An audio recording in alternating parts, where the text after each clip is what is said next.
On the morning of November 14, 1902, 7 men descended into the number 4 shaft of the Fraterville Mine in Anderson County, Tennessee. By nightfall, all communication with them had ceased. Within 18 hours, they would be joined by 184 others. None would return to the surface alive.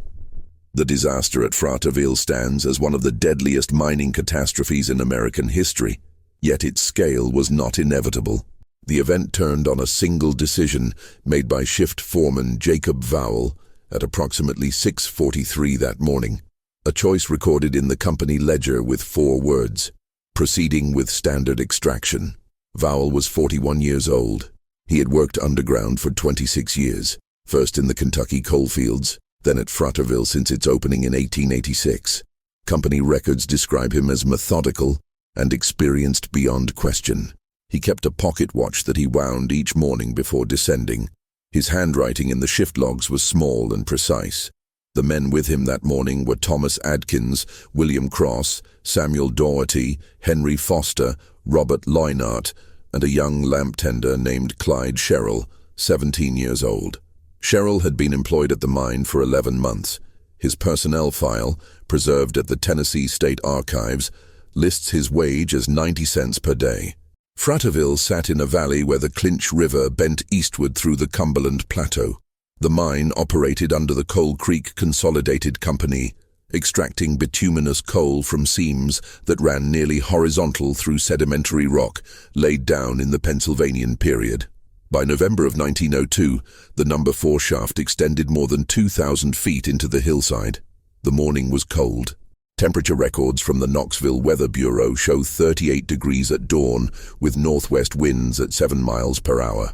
No precipitation. The sky was clear. Vowell and his crew entered the shaft at 6:27. This is confirmed by the brass check system maintained at the mine entrance. Each man surrendered a numbered token upon descent to be reclaimed at shift's end. The checks for all 7 men remained unclaimed at the surface when the evening shift assembled at 5 o'clock. What brought them underground that particular morning was routine maintenance work. A ventilation door in the number 4 slope had come loose from its hinges during the previous week's blasting operations. Mine safety regulations, as codified in Tennessee statutes since 1891, required all ventilation barriers to be functional at all times. The repair had been scheduled for the previous Sunday, but Vowell had postponed it. His note in the company ledger, dated November 9th, reads, "Door repair deferred pending availability of hardware." The hardware had arrived on Wednesday, November 12th. A shipping receipt from the Knoxville Ironworks records the delivery of 6 strap hinges, 3 pounds of square-cut nails, and 2 oak planks, each measuring 8 feet by 14 inches. The items were signed for by the mine superintendent, a man named Lawrence Iterly. Vowell examined the materials on the evening of Thursday, November 13th. He made no written comment about their condition, but he did note in the shift log that the repair would proceed the following morning before the day crew descended. This was standard procedure. Ventilation work was typically conducted during off hours to avoid disrupting coal extraction. At some point between Thursday evening and Friday morning, Vowell made his decision. He would proceed with the repair, despite a fact that had been noted, but not acted upon, in mine reports dating back to late October. Air samples taken from the number 4 slope had shown elevated levels of methane gas. The presence of methane in coal mines was well understood by 1902. The gas, known colloquially as fire damp, occurred naturally in coal seams and was released during mining operations. It was colorless, odorless, and highly combustible.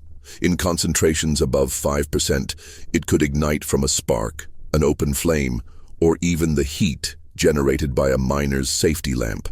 Tennessee mining law required daily testing for gas in all active sections of a mine. At Fraterville, this responsibility fell to the fire boss, a position held by Martin Kaler. Kaler's gas reports from October 28th through November 13th are preserved in the archives of the Anderson County Courthouse.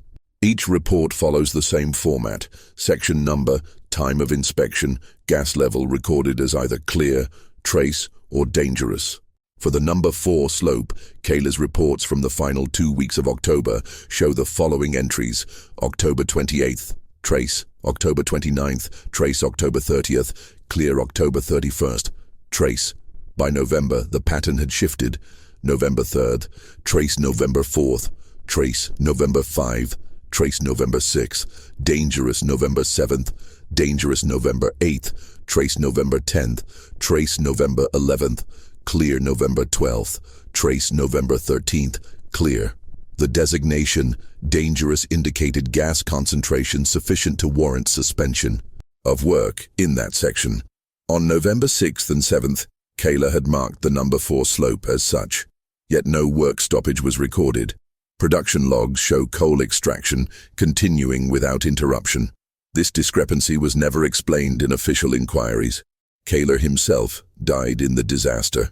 Vowell would have known about the gas readings. As shift foreman, he reviewed Kayla's reports each morning before work assignments were distributed. Whether he considered them significant enough to postpone the ventilation door repair is not documented. What is documented is his final entry in the shift log, written at 6:19 on the morning of November 14th, 13 minutes before he entered the shaft. Door repair, number 4 slope. Crew, 7 men. Expected duration 4 hours. Proceeding with standard extraction. That final phrase, standard extraction, referred to the day's planned coal production, which would commence once the ventilation door was repaired. It was a statement of intent, a forecast of normalcy. The words were written in Vowell's usual hand, steady and small. At 6:43, according to testimony given later by the surface crew, the last of Vowell's men disappeared into the shaft entrance. The timber frame around the opening was reinforced with iron brackets. The track leading inward sloped downward at a grade of 1 foot per 50 feet. No one at the surface noted anything unusual. The morning proceeded as mornings did. The hoisting engine ran its scheduled cycles. The coal cars waited on the siding. By 8:15, the first detonation was heard. The Fraterville Mine had operated for 16 years without a fatality. This fact appeared in promotional materials distributed by the Coal Creek Consolidated Company and was cited by local newspapers as evidence of modern mine management. The company employed 214 men as of November 1902. It paid wages on the 1st and 15th of each month.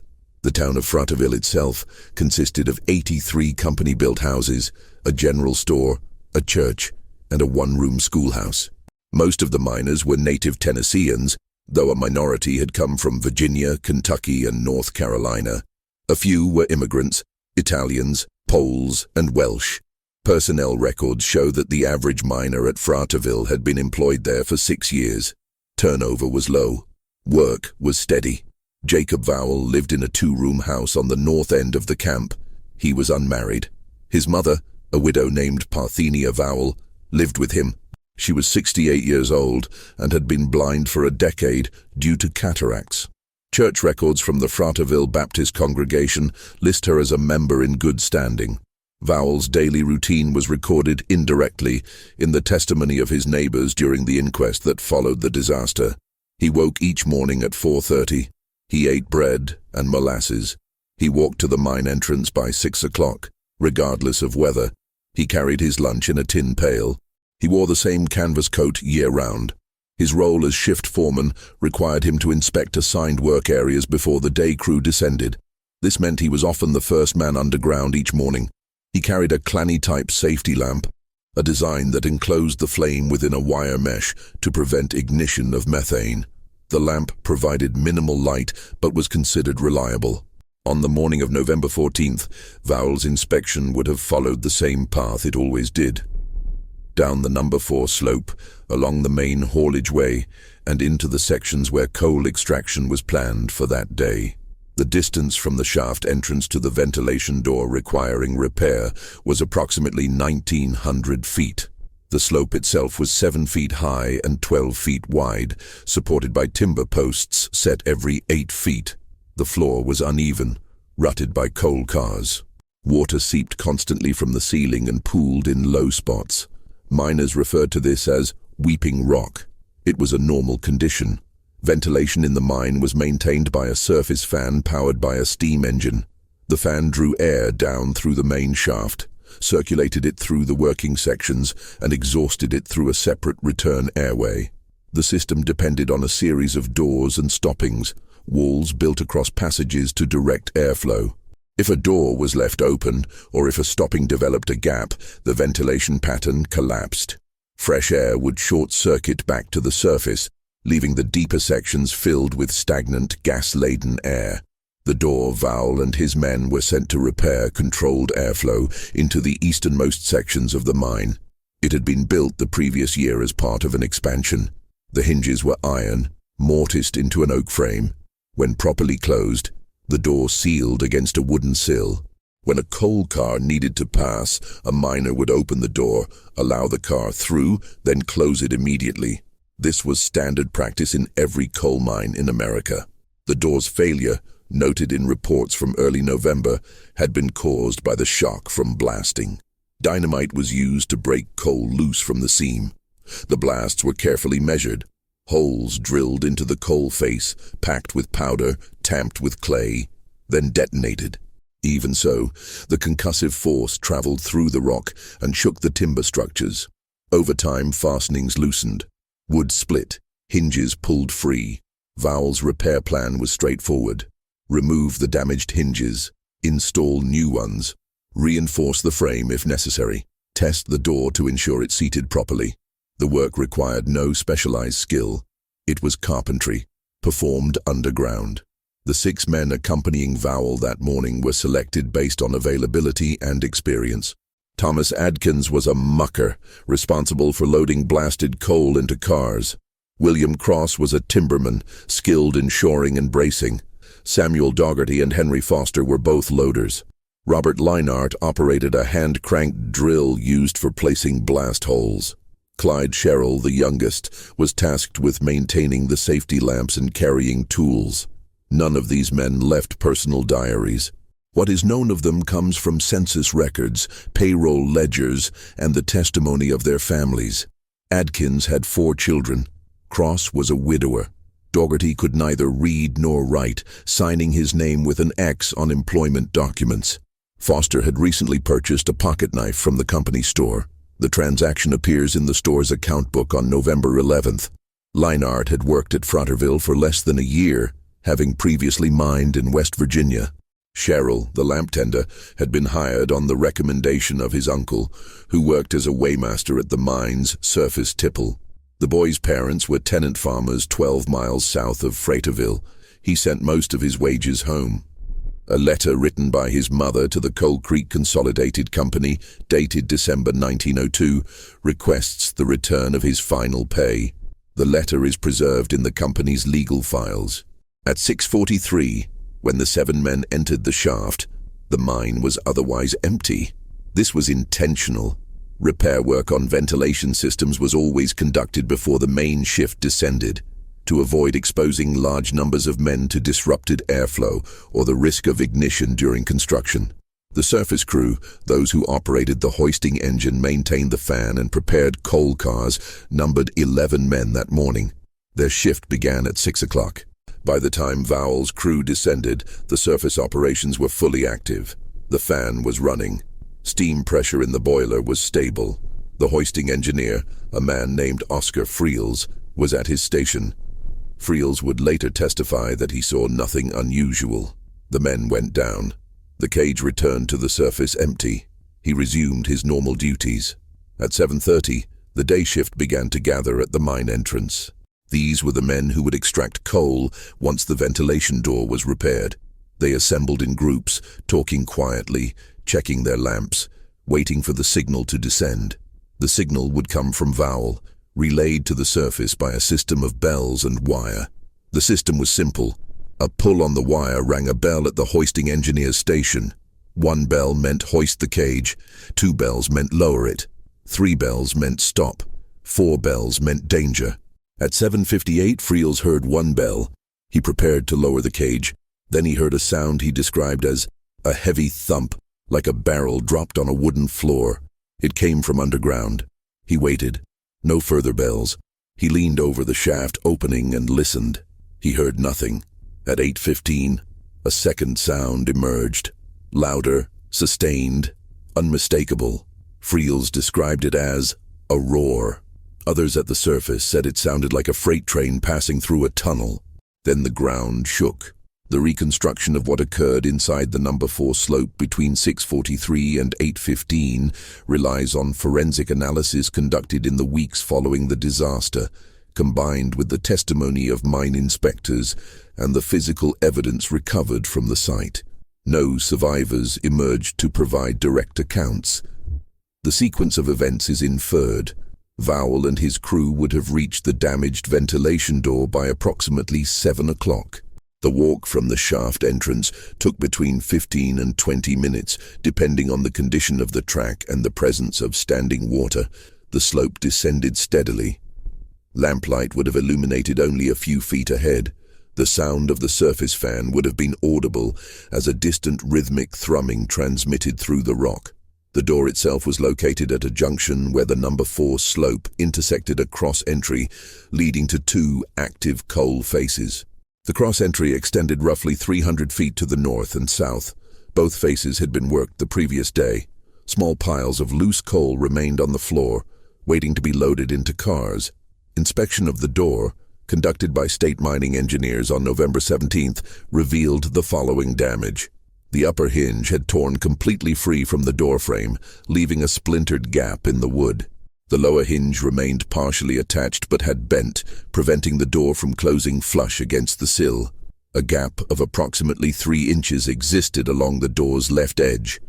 This gap had compromised ventilation for at least a week.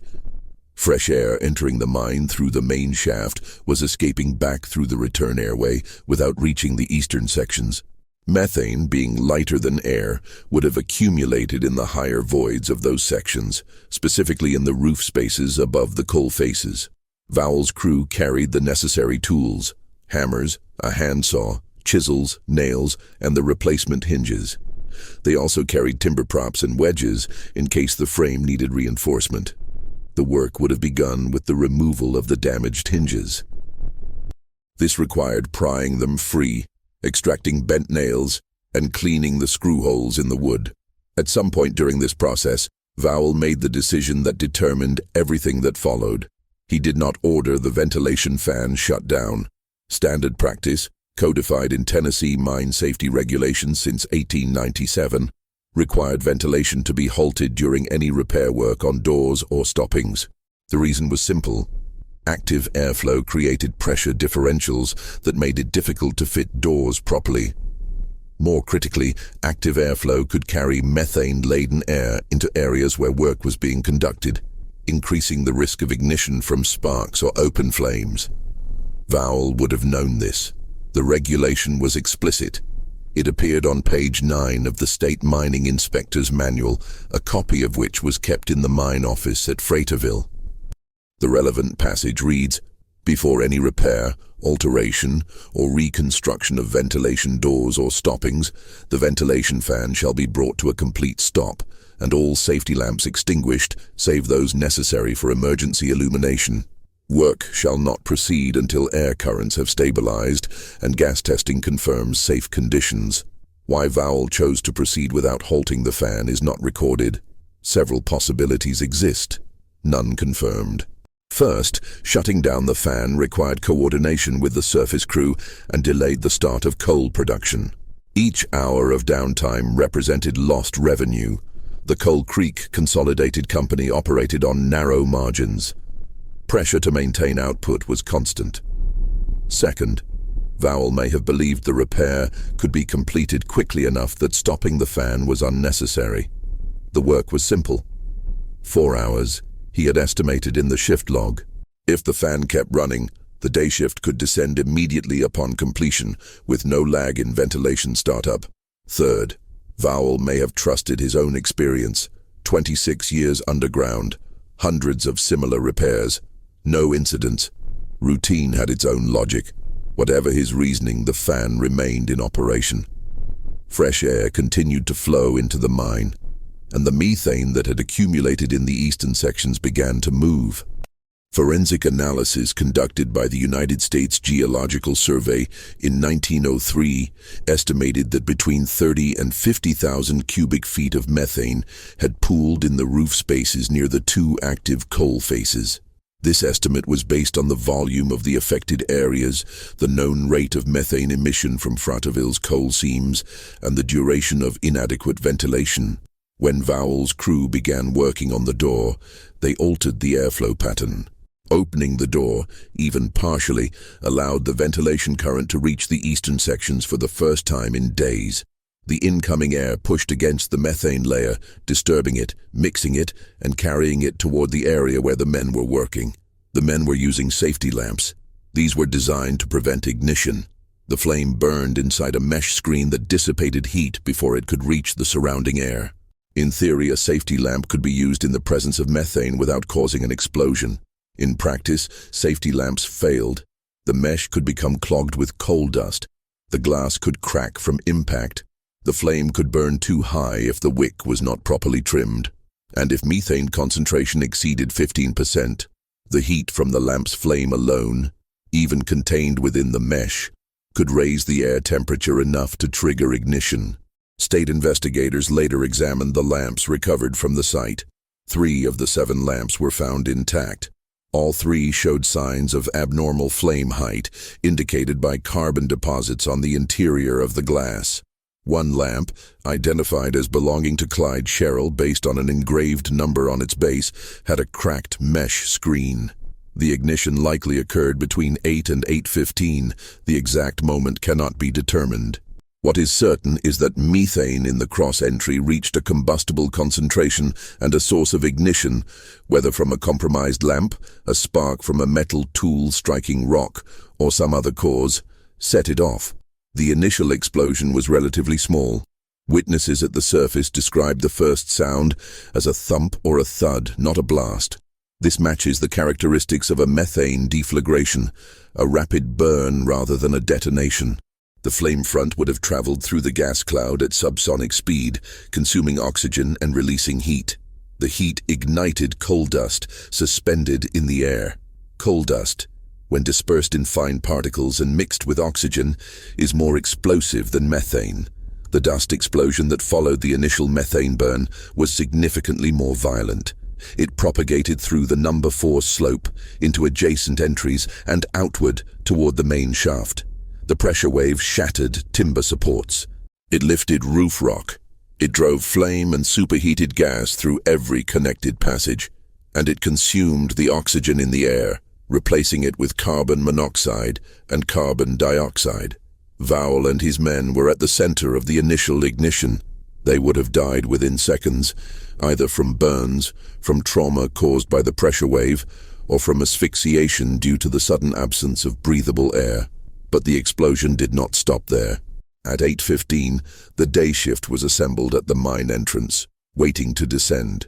There were 184 men. The cage could carry 12 at a time. The first group had just stepped onto the platform when the explosion reached the shaft. Flame and smoke erupted from the opening. The blast knocked several men to the ground. Others ran. The hoisting engineer, Oscar Friels, was thrown backward against the wall of the engine house. He survived, but later testified that he could not hear for 3 days afterward. The men who had been about to descend were spared, but those already underground, those who had entered the mine earlier that morning for preliminary tasks, or who had remained below from the previous shift, were not. The explosion traveled through the mine's entire ventilation network. It reached sections more than half a mile from the number 4 slope. It filled every connected passage with toxic gas. And it destroyed the ventilation system itself, collapsing stoppings, blowing out doors, and rendering the fan at the surface useless. Within minutes, the mine had become a tomb. Carbon monoxide levels in the main entries exceeded 1%, a concentration sufficient to cause death within 3 minutes of exposure. Rescue efforts began immediately, but they were futile. Volunteers wearing crude fabric masks, soaked in water, attempted to enter the mine, but were driven back by heat and gas. No breathing apparatus existed at Fraterville. The nearest equipment capable of supporting underground rescue operations was in Knoxville, 40 miles away. By the time that equipment arrived, 36 hours had passed. The mine was ventilated. The bodies were brought to the surface. All 191 men were dead. Jacob Vowell's body was identified by the pocket watch found in his coat. The watch had stopped at 8:09. The immediate response to the disaster was dictated by necessity. 191 bodies had to be removed from the mine, identified and prepared for burial. The process took 6 days. Temporary morgues were established in the Fraterville church and schoolhouse. Coffins were shipped in by rail from Knoxville, Clinton, and as far away as Chattanooga. The dead included fathers, sons, brothers, and uncles from nearly every family in the camp. 71 women were widowed. 106 children lost their fathers. 5 families lost every male member. The Fraterville Cemetery, which had previously contained 18 graves, expanded to accommodate the dead. The burials occurred over 3 days in late November. No comprehensive record of the services exists, though local newspapers reported that more than 2,000 people attended. The Coal Creek Consolidated Company issued a public statement on November 16th. The statement expressed sorrow and pledged full cooperation with state authorities. It did not assign blame. It did not mention Jacob Vowell by name. It did not explain why work had proceeded in a section of the mine flagged for elevated methane. The Tennessee Bureau of Mines launched an official investigation on November 18th. The investigation was led by the state mine inspector, a man named J.W. Houck. Houck had held the position for 4 years and had conducted inspections at Fraterville on 3 prior occasions, most recently in August 1902. His report from that inspection, filed with the state on August 29th, noted adequate ventilation and compliance with statutory requirements. The post-disaster investigation took a different tone. Houck's final report, submitted to the governor on January 14, 1903, occupied 47 pages. It included detailed diagrams of the mine, transcripts of witness testimony, chemical analyses of air samples, and photographs of recovered equipment. The report's conclusions were unambiguous. The explosion originated in the number 4 slope due to ignition of accumulated methane gas. The presence of said gas was known to mine management and had been documented in fire boss reports for a period of no less than 14 days prior to the disaster. The decision to proceed with ventilation door repairs without first halting the ventilation fan and purging the affected sections of gas constituted a direct violation of Tennessee Code, Section 12407, and represents gross negligence on the part of the shift foreman, Jacob Vowell, deceased. The report went on to assign secondary responsibility to Mine Superintendent Lawrence Iterly for failing to act on the fire boss's gas readings. It also faulted the Coal Creek Consolidated Company for maintaining inadequate ventilation in the eastern sections and for prioritizing production over safety. No criminal charges were filed. Vowell was dead. Iterly resigned his position in December 1902. The company faced civil lawsuits from the families of the dead, but most were settled out of court for minimal sums. Compensation averaged $250 per family. Payment was contingent on signing a waiver releasing the company from further liability. Legislative response was swift. The Tennessee General Assembly convened a special session in February 1903 to address mine safety. The result was the Tennessee Coal Mine Act of 1903, which mandated the following: daily gas testing by certified fire bosses, with results submitted in writing to state inspectors. Immediate work stoppage in any section where methane exceeded 2% concentration. Prohibition of ventilation system repairs while the fan was in operation. Installation of telephones or electric bell systems in all mines employing more than 50 men.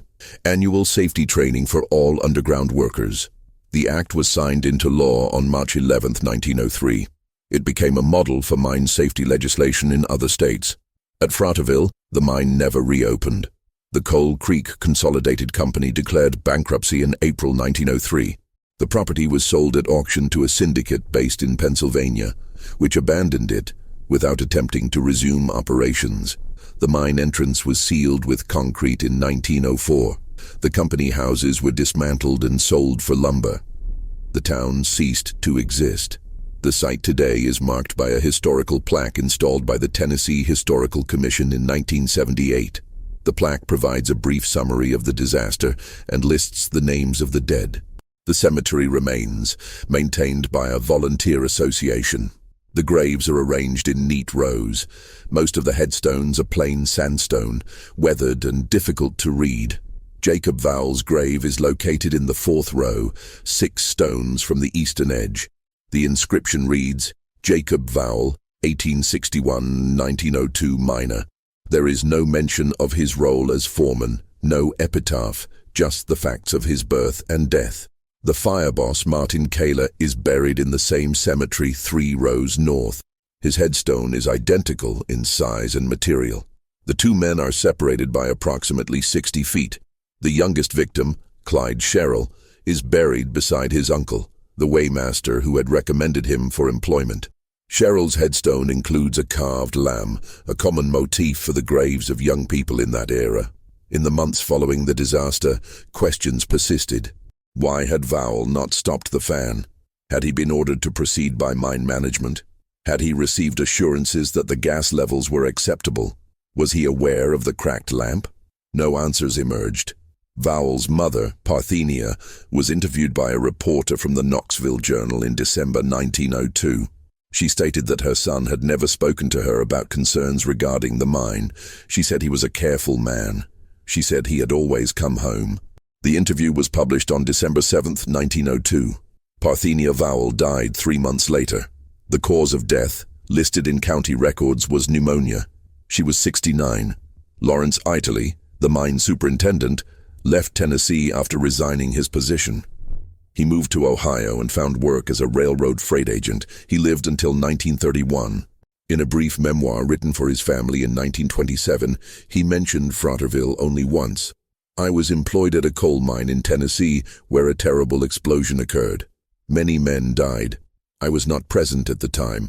I resigned shortly after and have not returned to mining work since. The memoir is held in the archives of the Ohio Historical Society. It spans 12 pages. Fraterville is mentioned on page 4. Oscar Friels, the hoisting engineer who survived the blast at the shaft entrance, continued working in coal mines for another 20 years. He died in 1923 from silicosis, a lung disease caused by inhaling coal dust. His death certificate lists his occupation as engineer, retired. Of the 191 men who died at Fraterville, 107 were native to Tennessee, 43 were from Kentucky, 18 were from Virginia, 12 were from North Carolina, 8 were from West Virginia, 3 were immigrants from Italy, 2 were from Poland. 1 was from Wales. The average age was 34. The youngest was 17. The oldest was 62. 89 were married. 102 were fathers. The disaster at Fraterville did not result from equipment failure, structural collapse, or natural catastrophe. It resulted from a decision to proceed with work under conditions that had been identified as dangerous. That decision was made by a man with more than 2 decades of experience, in a mine that had operated safely for 16 years, on a morning that appeared no different from any other. The question remains, could Jacob Vowell have known? The answer, based on the evidence, is yes. Vowell had access to the fire boss reports. He was aware of the elevated methane readings in the number 4 slope. He understood the regulations governing ventilation repairs. He had been trained in mine safety and had supervised similar work in the past. Yet he proceeded. In the decades since the disaster, Fraterville has been studied by historians, engineers, and safety analysts. It appears in textbooks on industrial accidents. It is cited in discussions of workplace negligence and corporate responsibility. It has been the subject of academic papers, documentary films, and commemorative events. But the central question, why Vowell made the choice he did, has never been satisfactorily answered. Some have argued that he was pressured by management to maintain production. Others have suggested that he underestimated the severity of the gas accumulation, trusting his lamps and his experience to protect his crew. Still others believe he simply miscalculated, assuming the repair could be completed before the methane reached a dangerous concentration. None of these explanations can be proven. Vowell left no written account of his reasoning. The men who might have corroborated or contradicted any theory died with him.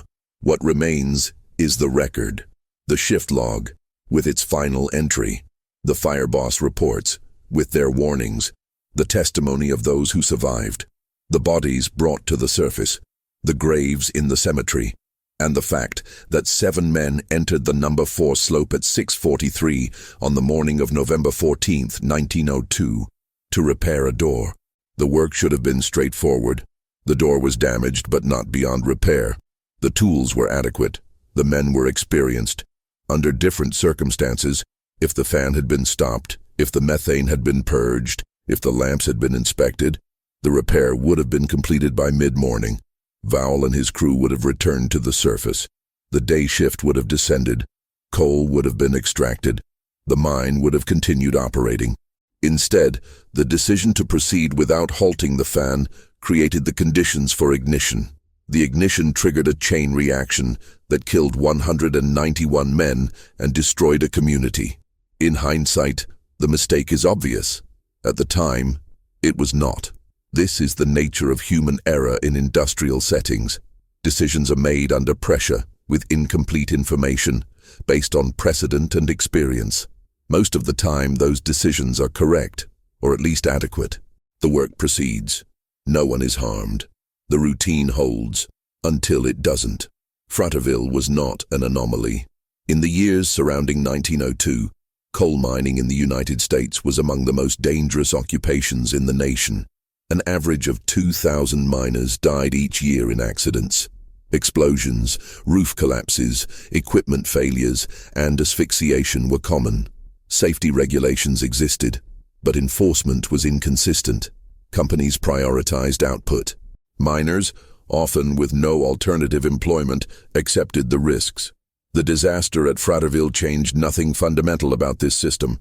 It prompted reforms in Tennessee, but those reforms were narrowly applied and often ignored in practice. Mines continued to operate under hazardous conditions. Men continued to die. What Fraterville did provide was a clear example of how a single decision made in a moment could cascade into catastrophe. It demonstrated that experience and competence were not sufficient safeguards against disaster. It showed that the margin between safety and death could be razor thin, invisible to those standing on the wrong side of it. Jacob Vowell was not a reckless man. He was not incompetent. He was not malicious. He was a foreman doing his job, making a choice that seemed reasonable at the time. The fact that the choice was wrong does not make it irrational. It makes it human. In 1952, 50 years after the disaster, the Tennessee Historical Society organized a memorial service at the Fraterville Cemetery. Approximately 100 people attended, including descendants of the victims and retired miners from nearby camps. A speaker, whose name was not recorded in the event's documentation, reportedly said the following: "We come here not to condemn, but to remember. We remember the men who died and the families they left behind. We remember the lessons that were learned and the reforms that followed. And we remember that mining is dangerous work, carried out by men who have no choice but to trust their judgment and their luck. Sometimes that is enough. Sometimes it is not." The words were transcribed in a local newspaper article published on November 16, 1952. The article occupies a single column on page 6. It includes no photographs. It identifies none of the attendees by name. Today, few people visit the cemetery. The historical plaque is faded. The graves are overgrown. The mine entrance, sealed more than a century ago, is unmarked and difficult to locate. The hillside has returned to forest. The only evidence that Fraterville ever existed is the cemetery itself and the names carved in stone. Among those names is Jacob Vowell, shift foreman, age 41, dead in the disaster he set in motion. The last official document related to the Fraterville explosion was filed in 1957, when the Tennessee Department of Natural Resources conducted a survey of abandoned mine sites. Fraterville was listed as sealed and inactive. The report noted that the site posed no environmental hazard and required no further action. The file was closed. The mine was forgotten. But the decision Jacob Vowell made on the morning of November 14, 1902, remains. It exists in the historical record, in the reports and testimonies and diagrams preserved in archives. It exists in the graves of 191 men.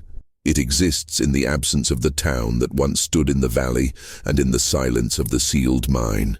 It was a decision made by a man who believed he was doing his job, a man who had done the same work, in the same way, hundreds of times before, a man who could not have known that this time would be different, except that he could have known. The warnings were there, the regulations were clear, the choice was his. He chose to proceed, and no one left alive.